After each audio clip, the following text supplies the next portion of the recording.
पण माणूस कायम अपसेट असेल तर त्याला काही उपयोग नाही, कायम अपसेट. मग आता ज्याच्याकडे त्याच्याकडे बघा ना, चेहरे म्हणजे मी इथलं नाही सांगत, आपण सगळे छान टवटवीत चेहऱ्यानी बसलाय, तुमचं ठीक आहे, पण काहींचे चेहरे बघताना आम्हाला असं वाटतं की कळवण्यास अत्यंत वाईट वाटत आहे की असा चेहरा समोर दिसला तर आम्हाला मूड लागेल का, कीर्तनाला बरं वाटेल का, सांगा बरं.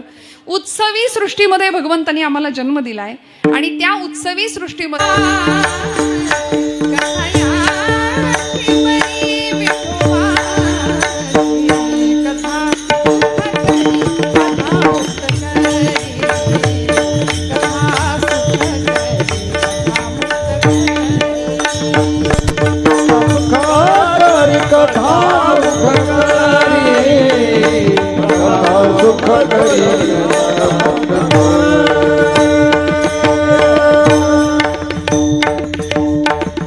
तुका म्हणे कथा देवाचेही ध्यान समाधी लावून उभा असे. कीर्तनामध्ये भगवंत समाधीत उभा असतो म्हणाले, समाधी लावून कीर्तनात भगवंत उभा असतो. कीर्तनाच्या सुखे सुखी होय देव पंढरीचा राव उभा असे. म्हणून त्याला काय आवडतं, त्याला त्याचं कीर्तन आवडतं. कीर्तनामध्ये त्याच्या चरित्राचं गायन त्याला आवडतं. म्हणून 1.5-2 तास आपल्याला आवडतं ते आपण करायचं नाही, त्याला जे आवडतं ते आपल्याकडून घडावं, ही कीर्तनाची या गादीची अपेक्षा आहे. त्यामुळं मी नेहमी असं सांगते, कीर्तनकार महाराष्ट्रात लाखो आहेत, येतील जातील, पण या गादीवर आपलं अखंड व अनादी काळापासून चालत आलेली ही गादी, नारदांची देवर्षी नारदांनी या गादीवर उभं राहून भक्तीचा प्रसार करावा, प्रचार करावा. नामदेव महाराजांनी, तुकोबरायांनी, समर्थांपर्यंत सगळ्यांनी ही कीर्तन सेवा समाजाच्या कानी कपाळी ओरडून सांगावं की बाबा रे, सगळ्यांनी स्वतःचं कल्याण करून घ्या. सकलांच्या पाया माझा दंडवत, आपुलाले चित्त शुद्ध करा. स्वतःच्या दंडवत घालून संतांनी जगाच्या चित्त शुद्धीची कामना केली. बरं का, काय केलं, दंडवत घातलं, दादागिरी नाही केली.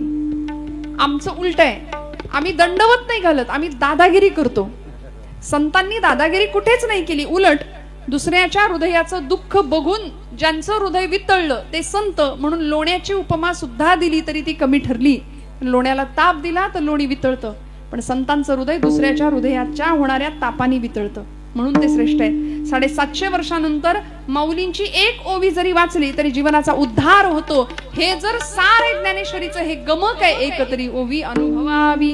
ज्ञानराज माझी योग्यांची माऊली, माझी योग्यांची माऊली,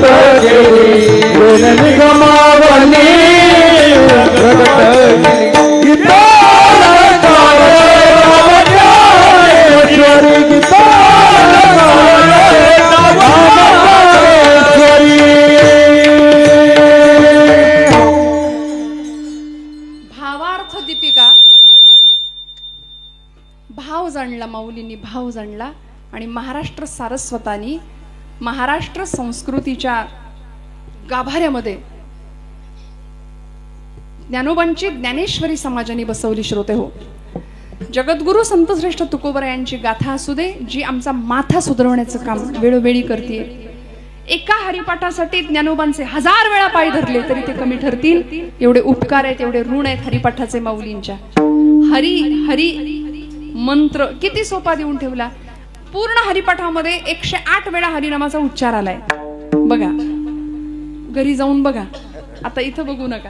108 वेळा ज्ञानोबांनी हरिपाठात हरी हरी हरी उच्चार करून घेतला. किती सोपं आहे भगवंताच्या जवळ जायला. म्हणाले एवढं क्वालिफिकेशन पुरतं, गरज नाही. येथ मनाचा मारू न करिता, इंद्रिया दुःख न देता,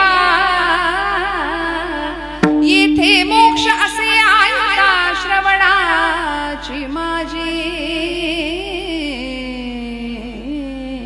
येथे आयता मोक्ष मोक्ष कीर्तन भक्तीमध्ये तुम्हाला मला इतका सोपा करून दिला, मग इतक्या सहजतेने तुमच्या माझ्या जीवनाचा उत्थानाचा पूर्णत्वाचा मार्ग जर आम्हाला संत सांगताय, तर बस आमचं कर्तव्य काय आहे, त्या मार्गावरून चालणं आणि तुमचं माझं जीवन अशा परिस्थितीला नेऊन पोहोचवणं की त्याला सुप्रीम क्वालिटी म्हणतो आपण मराठीत, बरं का. सुप्रीम, त्याच्यापेक्षा सर्वोच्च काहीच असू शकत नाही. आणि सर्वोच्च काय आहे तर या धर्तीवर आजपर्यंत तुम्ही आम्ही कधीही न पाहिलेलं अमृत काय आहे सर्वोच्च. म्हणून उपमा तुकोबरायांची ही निवडली या अभंगामध्ये. सर्वोच्च काय असेल, देवदेवतांच्या मध्ये समुद्र मंथन झालं, ते कशासाठी झालं, काय प्राप्त व्हावं, अमरपद प्राप्त व्हावं देवांना, दैत्यांचा सततचा होणारा त्रास संपावा आणि अमरपदाची प्राप्ती व्हावी, या करता तो मेरू पर्वत त्याचा रवी झाला, वासुकीचा दोर झाला, तो मंदराचल पर्वत. आणि मग देवदैत्यांमध्ये समुद्र मंथन झालं आणि त्या समुद्र मंथनामधून एक एक एक एक अशी 14 रत्न बाहेर निघतात. आणि मग अमृत प्राशन करण्याकरता जी देवांची नाही दैत्यांची धडपड होती, त्यामध्ये देवतांना अमृत प्राप्त होतं. सर्वोच्च जर काय असेल तर अमृत आहे. मग जीवनातलं प्राप्त काय करायचं, सर्वोच्च प्राप्त करायचं. आमची धडपड सगळ्यात श्रेष्ठ दर्जाचं जे काही असेल, चांगल्यात चांगलं जे काही असेल ते प्राप्त करण्यासाठी आहे. आणि त्याकरता देवानी दिलेला हा नरदेह. नरदेह माध्यम खलु धर्म साधनम. खलु धर्मच नाही, खरू सर्व साधनम म्हटलं तरी चालेल. सगळ्याचं साधन असलेला हा नरदेह भगवंतांनी तुमच्या माझ्या करता दिला. कशा करता तर आमचं जीवन पूर्णत्वाच्या दिशेने प्रवास करावं. जीव अपूर्ण आहे, त्याला पूर्ण होण्याची धडपड आहे. आणि पूर्णत्वाच्या दिशेने जर प्रवास करायचा असेल तर म्हणाले आमचं जीवन अमृतासारखं असावं. आम्हाला अमृत माहितीये का? पृथ्वी तलावरच्या मानव प्राण्याला अमृत माहिती नाही, अमृत तुल्य माहितीये. पितो ना आपण अमृत तुल्य. काहींचं अमृत अजून वेगळं असतं, ते रोज संध्याकाळी सरकार मान्य होतात. यापेक्षा मला स्पष्ट नाही बोलता येत, आपण सगळे जाणता. पण तुकोबरायांनी या अभंगामध्ये ज्या अमृताची संकल्पना व्यक्त केली, ते अमृत नेमकं काय आहे, ती अमृताची वेल म्हणजे नेमकं काय आहे, ते अमृताचं बीज म्हणजे नेमकं काय आहे आणि अमृताचं फळ म्हणजे नेमकं काय, याचा विस्तार तुकोबराय करतात प्रथम चरणापासून. अमृताचे फळ, अमृताचे फळ,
हीच पुढे चाली बीजाची ही ऐसी यांचा संग देई नारायणा ओलावा वचना जयाचिया.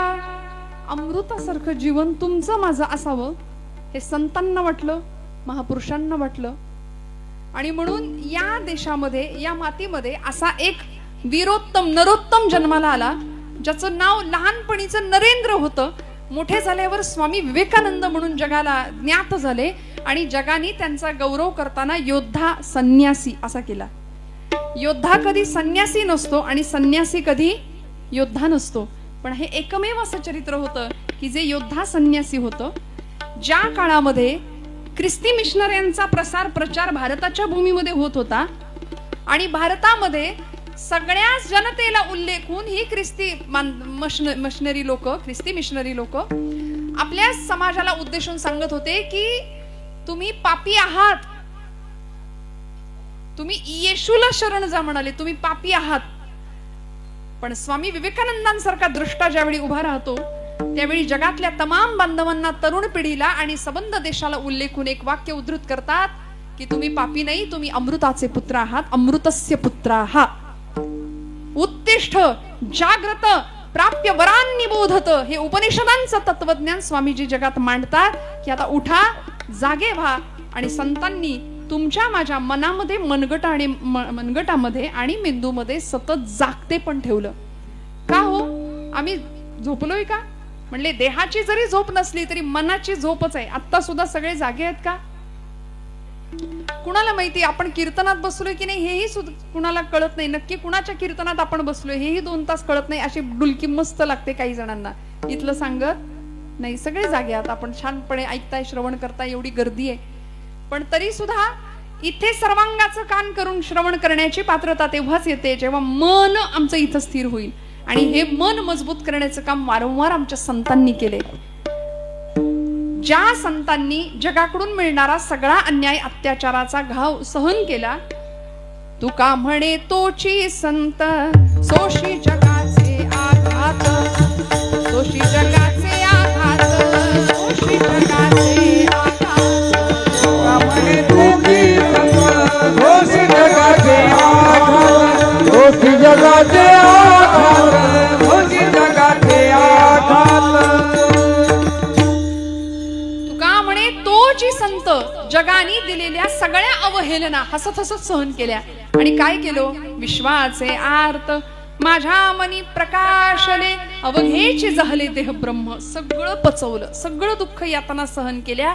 स्वतःचा प्रपंच एक वेळ बाजूला ठेवला, पण तुम्हाला मला अमृतासारखं जगता यावं, सर्वोच्च जीवनाचा प्रवास करता यावा, यासाठी तुम्हाला मला मार्ग दाखवला. मार्ग दावुनी गेले आधी दयानिधी संत ते, तेणेची पंथे चालो जाता. बस म्हणाले त्या मार्गावरून चाला. डोळे झाकून जरी आम्ही चाललो ना तरी आमच्या योग्य त्या गंतव्यावर किंवा योग्य ध्येयापर्यंत आम्ही पोहोचणार, हे निसंशय खरंय. त्यामुळे अशा संतांच्या मालिकेतले परम पूजनीय प्रतस्मरणीय संत श्रेष्ठ तुकोबाराय. काय होता प्रपंच महाराजांचा, काय असतं अमृतासारखं जीवन बघा. जिजाई आईसाहेब महाराजांना विचारायच्या, धनी तुम्ही रोज त्या काळतोंड्याचं पाय पकडायला जातायसा, पर माझ्या संसाराची तिकडं धुळदान झाली, त्याच्याकडे वैस बघा की. आणि महाराज आईसाहेबांना म्हणायचे, जिजे अगं ज्यानं चोच दिली ना तो चारा देणारच आहे, कशाला काळजी करते ग. बघा सगळ्या चिंतांचं हरण करणारा चिंतामणी पांडुरंग परमात्मा भेटला होता ना, म्हणून चिंता नव्हती. आईसाहेबांना सांगायचे चिंता करू नको.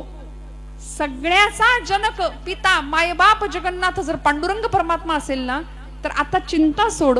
म्हणून 18 विश्व दारिद्र्य घरात 18 विसे दारिद्र्य ही म्हण आहे खरी. इतकं प्रपंचक दारिद्र्य असताना सुद्धा प्रपंचाला बाजूला ठेवून तुकोबराय 8-8 15-15 दिवस भामनाथाचा डोंगर, आळंदी, पंढरपूर सगळीकडे फिरायचे. पांडुरंग हरी वासुदेव हरी, पांडुरंग हरी वासुदेव हरी अखंड स्मरण करायचे. काय मिळालो? प्रपंचात लक्ष नव्हतं, पण एखाद्या शेताची राखण करायला ज्यावेळी आमचे तुकोबराय जायचे ना त्यावेळी तो मालक खुश व्हायचा. ऊसाच्या शेताची उत्तम राखण केली म्हणून ऊसाची मोळी तुकोबरायांच्या खांद्यावर दिली मालकाने. ऊसाची मोळी तुकोबरायांनी खांद्यावर घेतली आणि घराच्या दिशेने प्रवास करताना त्या रानापासून घरापर्यंत येईपर्यंत बरेच माणसं तुकोबरायांना भेटली. काहींनी ऊस मागून घेतला, काहींनी ऊस मागून घेतला. सगळी संपली मुळी, सगळं रिकाम. 2 कांडकं ऊसाची शिल्लक राहिली. ती ऊसाची 2 कांडकं घेऊन तुकोबाराय घरी येतात. लक्ष नाही, पांडुरंग हरी वासुदेव हरी एकच चित्त नामामध्ये. आणि असं करता करता घरात आल्यानंतर ऊसाचं 1 कांडकं आपल्या लेकरांकडे दिलं खायला आणि ऊसाचं 1 कांडकं दिलं आमच्या आईसाहेबांकडे, जिजाई आईसाहेबांकडे. बसले पांडुरंगासमोर. मी गातो नाचतो आनंदे, वेडा झालो मी तव छंदे, गोविंद गोविंद मना लागली या छंद. या एका छंदासाठी पांडुरंगाच्या समोर ध्यानावस्थेत बसावं. आमच्या जिजाई आई साहेबांनी धावत यावं आणि ते ऊसाचं दांडकप तुकोबारायांच्या पाठीत मारावं. हा प्रपंच होता तुकोबारायांचा. महाराज म्हणतात, आवले मला ठाऊक आहे, मला दिल्याखेरीस तू एकटी ऊस खाणार नाही. हा प्रपंच आहे तुकोबारायांचा. म्हणून तर बरे झाले देवा निघाले दिवाळी, बरी या दुष्काळी पीडा केली. बरे झाले देवा बाईल कर्कशा, बरी ही दुर्दशा जनामध्ये. बरं झालं जो संसार तापे तापला तोची परमार्थी भला. संसार तापे तापलो मी देवा, करिता या सेवा कुटुंबाची. बस म्हणाले मला संसाराचे चटके मिळाले म्हणून मी देवा इथे टिकतो. आणि आपल्याही बाबतीत हेच आहे बरं का. संसारात जेव्हा चटके बसतात तेव्हा आम्हाला देव आठवतो. बरं देव सुद्धा असा आठवतो. काही मंडळी जाता येता मारुतीच्या देवळात न जाता, आमची पोरं जास्त गणित इंग्रजीच्या पेपरलाच मारुती आठवतो आम्हाला, एरवी नाही आठवत नाही. आणि जाताना सुद्धा असा नमस्कार करायचा, एवढं सुद्धा. असा कुठला नमस्कार असतो मला कळत नाही. इतका 2 हस्तक आणि 1 मस्तक, बस एवढा आमचा भारतीय अध्यात्मशास्त्राने सांगितलेला नमस्कार आहे. वंदन भक्ती वाकायचंय, शरणागती पत्करायची आहे. जिथे वाकायला हवं तिथं वाकावं, हा संतांचा संदेश आहे. आमचं जीवन जर अमृताच्या दिशेने उत्थान करणारं व्हावं असं वाटत असेल ना, तर प्रपंच दुःख मूळच आहे हे संतांनी वारंवार आम्हाला सांगितलं. ते मानावं, कारण संतांची वचनं अमृतासारखी आहेत. बघा, त्याला आपण वचनामृत म्हणतो. भगवंताची कथा अमृतासारखी आहे. काय काय अमृतासारखं आहे? भगवंताचं नाम अमृतासारखं आहे. किंबहुना अमृतापेक्षा सुद्धा अमृताहुनी गोड, अमृताहुनी गोड नाम तुझे देवा, नाम तुझे देवा. अमृताहुनी गोड, अमृताहुनी गोड नाम तुझे देवा, नाम तुझे देवा.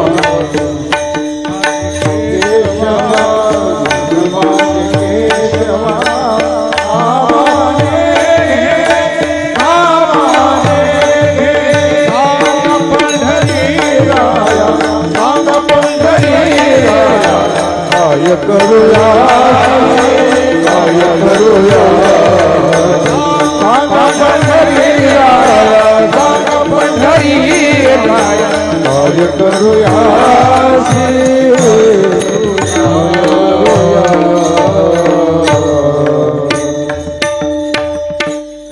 रूप ध्यानासी नये तुझे, नये तुझे. सांग पंढरी राया, सांग पंढरी राया.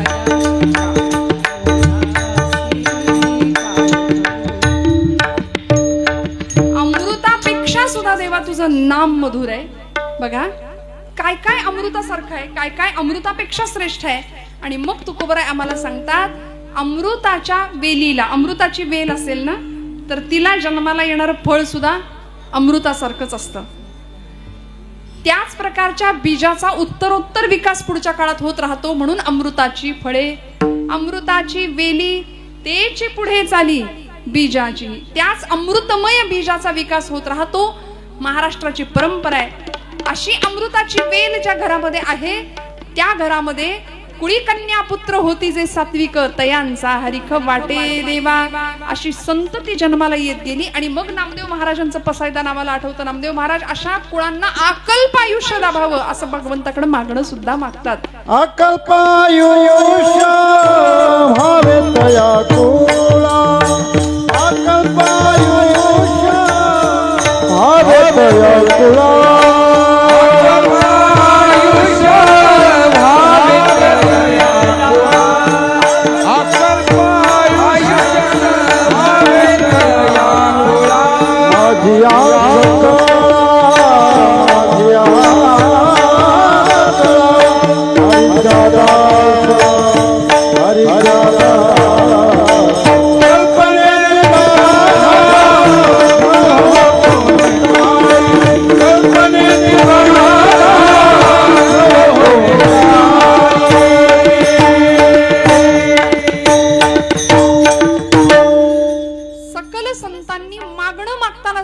संतांच्याच संबंधाने मागितले, संतांच्या कल्याणाचं मागितलं, सकल जनजीवनाच्या कल्याणासाठी मागितलं. जगाच्या कल्याणा संतांच्या विभूती, देह कष्टविती पर उपकारे.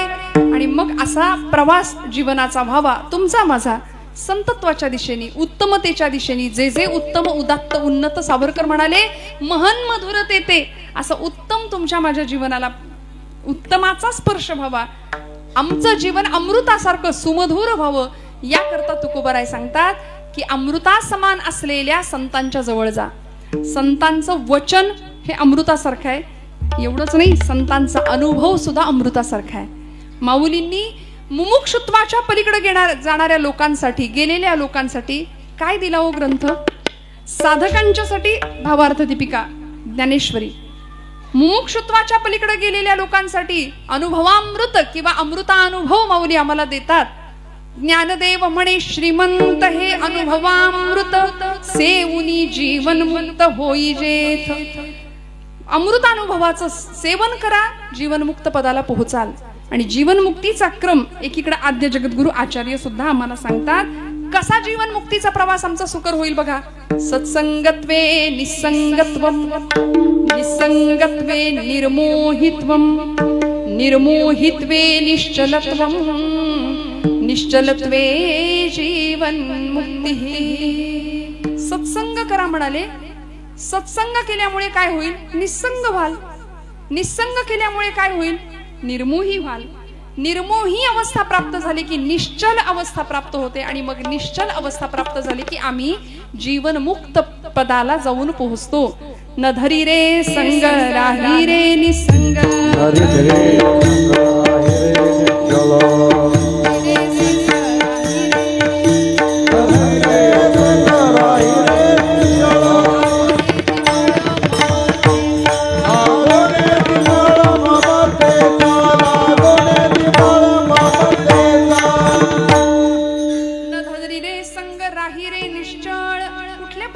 कुठल्या पदाला आम्हाला पोहोचायचंय बघा. लागोनी दी मळ ममतेचा. जीवन निर्लेप असावं, निरामय असावं, निष्काम असावं आणि निरपेक्ष असावं. विठ्ठल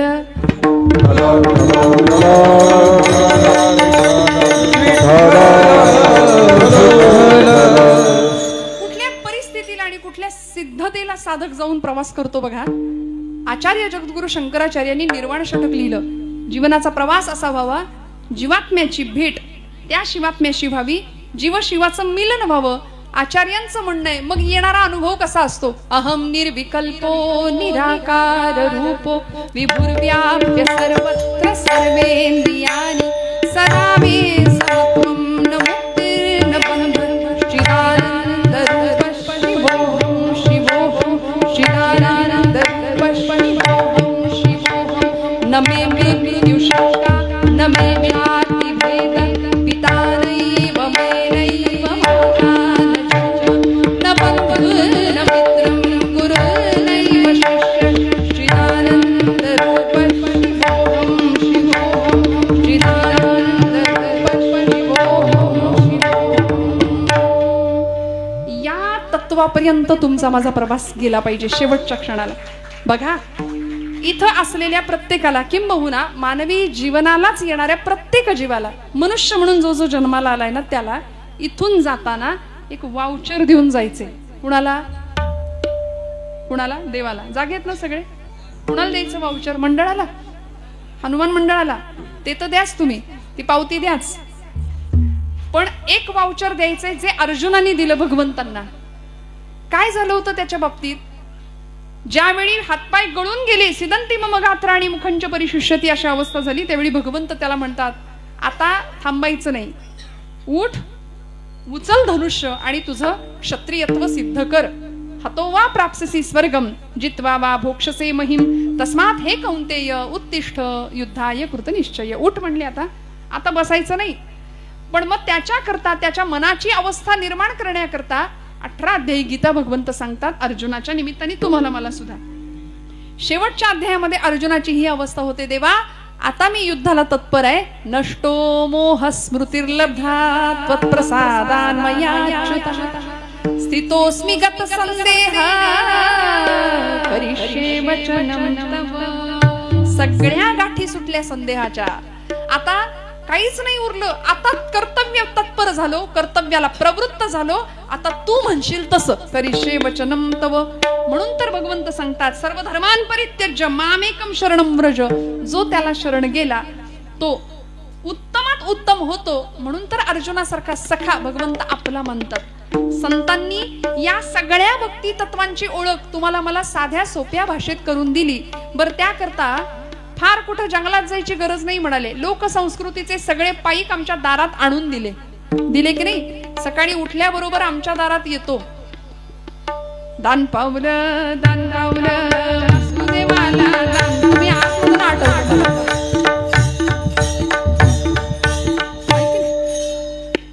सकाळी पहाटेच्या वेळी डौर डुगडुग वाजवी ऐका असं म्हणणारा पिंगळा येतो।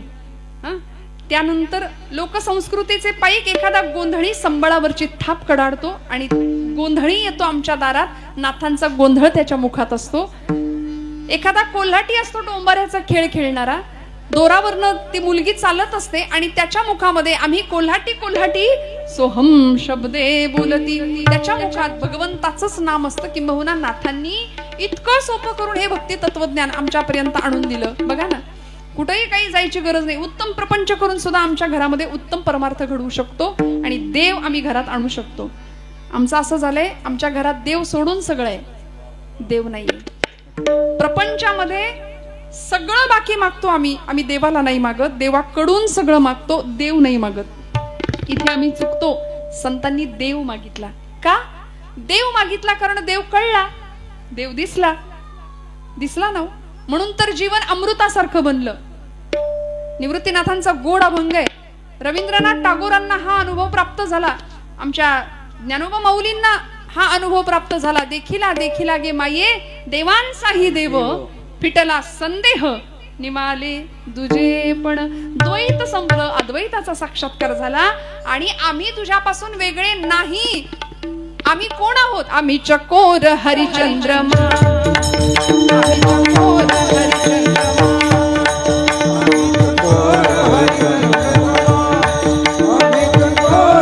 हरिचंद्रमा,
प्रतिबिंब आहोत। तो शिव आहे, आम्ही जीव आहे। आम्ही चकोर हरिचंद्रमा। इतका सुंदर भेद आम्हाला सांगितला निवृत्तीनाथांनी। जैसा बाहिजू भीतरी हरी, बिंबी बिंबला एक सूत्री, आम्ही चकोर हरिचंद्रमा। मग असं आम्ही प्रतिबिंब आहोत त्याचंच ना। बस म्हणाले आम्हाला त्याची ओढावी। लहान मुलाला आई काय शिकवते हो? देवासारखा वाघ, देवासारखा बस। देव या शब्दामध्ये दिव हा धातू आहे आणि दिव म्हणजे प्रकाश।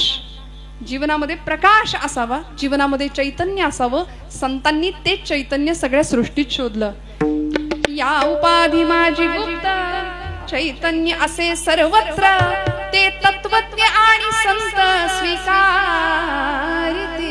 म्हणून तर इंद्रियांना अगम्य असलेला परमेश्वर, मी तुम्हाला या इंद्रियांना त्याचा भोग घडवून आणीन, ही प्रतिज्ञा, क्रांतिकारक प्रतिज्ञा माऊली ज्ञानेश्वरी मध्ये करतात।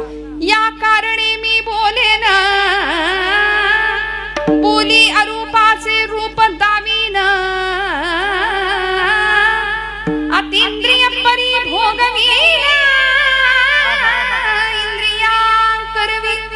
अतींद्रिय असलेला परमात्मा मी या इंद्रियांनी त्याचा भोग घेईन. घेतला का नाही तुकोबरायांनी? घेई घेई माझे वाचे गोड नाम विठोबाचे. वाचेनी काय करायचं सांगून दिलं. डोळे तुम्ही घ्या रे सुख पहा विठोबाचे मुख. आता ज्याचा त्याचा प्रश्न आहे, डोळ्यांनी काय करायचं, वाचेनी नेमकं काय करायचं, पायांनी कीर्तनालाच यायचं की आणखी कुठं जायचंय, हा ज्याचा त्याचा प्रश्न आहे. हातानी सत्कर्मच करायचं की दुष्कर्म करायचं, हा ज्याचा त्याचा प्रश्न आहे. पण संतांनी तुमच्या माझ्या जीवनाचं उत्थान सांगत असताना मार्ग आखून दिला. त्या मार्गावरून चाला. तुमचं जीवन अमृतासारखं झाल्याशिवाय राहणार नाही. अमृताची फळे अमृताची वेली तेची पुढे चाली बीजाची. म्हणून संतांचा अनुभव अमृतासारखा होता. त्या अनुभवाच्या जोरावरच अनेक महापुरुष घडले या देशाला. मी मगाशी नाव घेतलं, ज्यांच्या नावाचा उल्लेख केला, स्वामी विवेकानंद. लहानपणीचं नाव होतं नरेंद्र. बरं का? काय असते अमृताची वेल बघा. आणि मग त्या शुद्ध वेलीच्या पोटी शुद्ध अमृत तत्वा समान असलेलं फळ कसं जन्माला येतं. वाढदिवसाचा दिवस होता त्या लेकराचा. आता आपल्याकडे वाढदिवस कसा साजरा करतात हे ज्याचं त्याला माहिती. म्हणजे पुण्यात तर आम्हाला घर कमी पडतं, ते रस्त्यावर वाढदिवस करायला लागलेत आता. इकडं तसं असतं का? नाही ना. गाडीवर रस्त्यावर. अहो काहींच्या माना अशा हलतायत, काहींच्या माना अशा हलतायत. ठरवा एकदा. कारण संस्कृती इतकी रसातळाला चालली की आम्ही औक्षण करून वाढदिवस साजरा करायचा असतो हे विसरलो. दुर्दैव या मातीचं की इतकी हजारो वर्षांची दिव्य आर्य सनातन वैदिक परंपरा शास्त्रानुसार असलेली आमची, ते शास्त्र आम्ही बाजूला ठेवलं. कठोर असा धर्म आम्हाला वाटतो म्हणून तो धर्म बाजूला ठेवला. धर्माचं आचरण आम्ही करत नाही, धर्म आम्ही मानत नाही. कपाळाला गंध नाही, मुखात मंत्र नाही, हातात शस्त्र नाही, काहीच नाही. हातात शस्त्र का घ्यायचं? सावरकर म्हणायचे शस्त्र पापना स्वयेची शस्त्र पुण्यना स्वये इष्टता अनिष्टता त्यास हेतूनेच ये. हातात शस्त्र घेणं हे पाप नाही, त्यामागचा जो हेतू आहे त्यामागे पाप पुण्याची संकल्पना ठरते. छत्रपती शिवप्रभूंच्या हातामध्ये कायम तलवार होती आणि त्या तलवारीला अधिष्ठान होतं माझ्या भवानी मातेचं.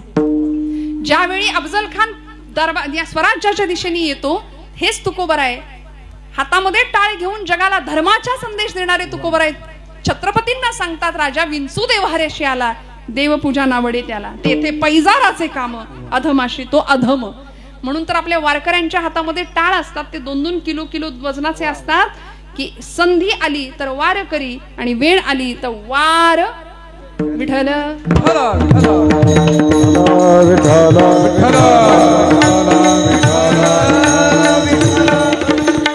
प्रवास ऊर्ध्वगामी दिशेने व्हावा असं जर वाटत असेल ना, जीवनाचं अधपतन व्हावं नाही व्हावं असं जर वाटत असेल ना, ते इथं आणा. मी हात जोडून आपल्या माता भगिनींना, पुरुष वर्गाला, बंधू वर्गाला सांगते, लेकरांना कीर्तनात घेऊन या. काळाची खूप मोठी गरज आहे. माझे गुरुजी म्हणतात, इथं येऊन कार्टी झोपली तरी चालतील, कारण झोपेत जे ऐकतील ते चांगलं असेल आणि घरी जागेपणी जे बघतील ते वाईट असेल टीव्हीवर. त्यामुळे आज असं एकही दृश्य नाही की आपण सगळ्यांनी मिळून एका कुटुंबाने बघून टीव्हीवर बसून बघावं, असं एक दृश्य नाहीये टीव्हीवर, वस्तुस्थिती आहे. त्यामुळे धर्माचं शिक्षण जर घराघरात देता येत नाही ना आम्हाला, तर अशा धर्म मंडपात लेकरांना घेऊन या. कायम त्याची सवय लागावी, तर आमची लेकरं अमृतासारखी घडतील आणि संतांना अपेक्षित असलेला समाज घडेल. अमृताची फळे अमृताची वेली तेची पुढे चाली बीजाची. या बाळाचा वाढदिवसाचा दिवस होता. 5 वर्षाचं लेकरू झालं. वडिलांचं नाव होतं विश्वनाथ बाबू दत्त. कलकत्ता हायकोर्टाचे सुप्रसिद्ध वकील होते ते. आणि आईचं नाव होतं भुवनेश्वरी माता. लेकराचा वाढदिवस 5वा. आईनं छान औक्षण केलं. सगळी मित्रमंडळी जमली आहेत आणि पोरांच्या मध्ये चर्चा सुरू झाली. वाढदिवसा दिवशी चर्चा छान रंगली आणि एकाने विचारलं, तू मोठेपणी कोण होशील रे? बघा, लहान मुलांची चर्चा आहे. आता आमची पोरं काय चर्चा करतात हे ज्याचं त्याला माहिती. तू मोठेपणी कोण होशील रे? दुसऱ्याने उत्तर दिलं, माझे वडील डॉक्टर आहेत, मी मोठा झाल्यावर डॉक्टर होणार. पुढचा म्हणाला, अरे तू मोठेपणी कोण होशील रे? माझे वडील इंजिनियर आहे म्हणाला, मी इंजिनियर होणार. तिसरा म्हणाला, माझे वडील शिक्षक आहेत, मी शिक्षक होणार. आता या पठ्ठ्यावर पाळी आली आणि याला विचारलं, तू कोण होशील रे मोठेपणी? आणि त्यांनी नेमकं उत्तर दिलं, याचे वडील कलकत्ता हायकोर्टाचे वकील होते आणि हा म्हणला, मी घोडे हाकणारा बग्गीवाला होणार आहे, टांगेवाला होणार आहे म्हणे. सगळी पोरं हसायला लागली. वडील कलकत्ता हायकोर्टाचे वकील, जज आहेत सुप्रीम कोर्टाचे, आणि हा टांगेवाला होणार. टांगेवाला बग्गीवाला होणार, घोडा हाकणार. आता वडिलांनी काय करायला पाहिजे होतं? इथे आजचे आई वडील असते तर लेकराला 1 वाजवून सांगितलं असतं, कारट्या तुला कळतंय का, मी वकील आणि तू टांगेवाला होणार. मुलांवर आम्ही अपेक्षा आमच्या खूप लादतो. बघा महापुरुष कसे घडले. भुवनेश्वरी मातेनी आणि विश्वनाथ बाबू दत्तांनी आपल्या लेकराला जवळ घ्यावं, गोड भाषेत सांगावं, लेकरा तुला टांगेवाला व्हायचंय ना? हो. का बरं त्याला व्हावं असं वाटलं? याचं कारण होतं, कारण इंग्रजांची सत्ता भारतावर, इंग्रजांचा वेश सुटाबुटाचा होता. वडील कोर्टात जातात तो सुटबुट घालूनच जातात. ज्या गाडीत बसून जातात, आजही उत्तर प्रदेशामध्ये आपण गेला कलकत्ता भूमीमध्ये तर बग्गी म्हणतात त्याला. टांगा गाडी, घोडा गाडी असते ती. बसणारा माणूस त्याच्यामध्ये जो यजमान असतो तो असा थोडा खाली उंचीनी असतो आणि जो घोडा हाकणारा आहे तो असा वर असतो. कोचमन हा शब्द आहे त्याला, कोचमन. त्याच्या हातामध्ये चाबूक असतो. घोड्याला हट केलं की तो घोडा सुसाट धावत सुटतो. अशी ती टांग्याची घोड्याची गाडी. त्या गाडीने ती गाडी त्याला फार आवडायची. हातामध्ये चाबूक घेऊन घोड्याला मारायचा आणि टांगा पळवायचा. तो म्हणाला टांगेवाला. लाल त्याचा वेश असायचा, सुरवार झब्बा लाल. भुवनेश्वरी माता आणि विश्वनाथ बाबू दत्त म्हणतात, नरेंद्रा तुला टांगेवाला व्हायचंय ना? हो, पण तुझ्या घोड्याच्या गाडीमध्ये फक्त अर्जुनाला बसव. अर्जुनाचं सारथ्य करणारा गोपाल कृष्ण हो माझा राजा. हा संदेश वयाच्या 5व्या वर्षी मिळतो. त्यावेळी मनामध्ये एक प्रेरणा निर्माण होते. रामकृष्ण परमहंसांसारख्या सद्गुरूचं सानिध्य लाभतं आणि हाच द्रष्टा युग पुरुष शिकागोला जातो. भारताच्या हिंदू धर्माची पताका फडकावून येतो. आणि अमेरिकेतल्या माझ्या बंधू आणि भगिनींनो, हेच भाषण आठवतं ना आपल्याला? स्वामी विवेकानंद म्हटलं की पण संबंध चरित्र आपल्या लेकरांना कधीतरी वाचायला देऊया, की तिथे गेल्यानंतर भारतीय हिंदू धर्म संस्कृतीचा भगवा ध्वज फडकावतात स्वामी विवेकानंद. जगाने केलेली निंदा विचारात घेत नाहीत, पण धर्माचं काम करून येतात आणि जगाला अमृताचा संदेश देतात. विठ्ठल विठ्ठल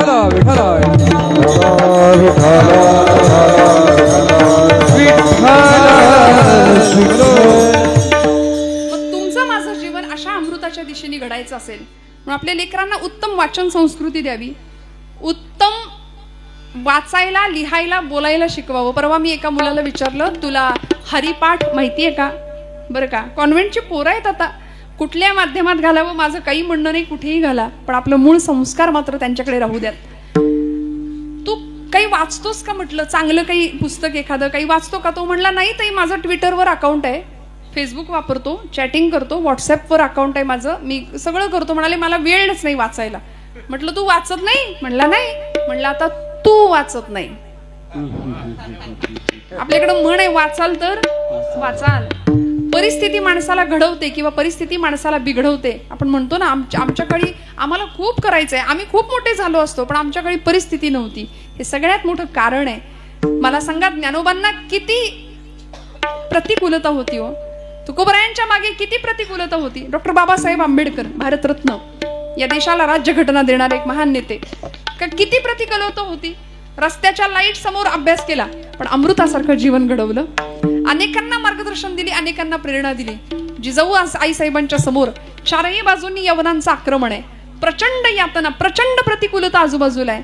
आमचे सातारचे ब्रह्मचैतन्य गोंदवलेकर महाराज आहेत. ते म्हणतात, प्रपंचातली प्रतिकूलता परमार्थातली अनुकूलता ठरत असते. विठ्ठल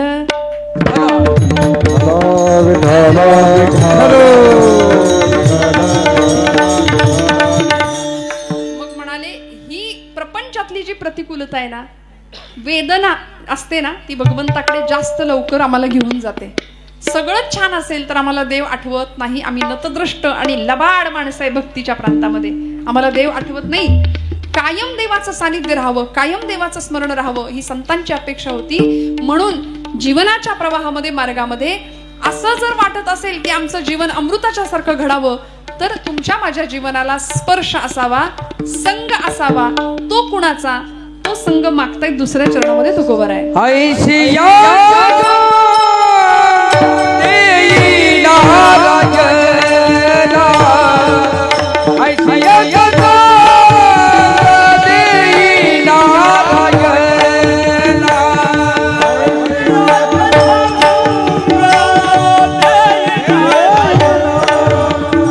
आवाज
वचना जयाची या.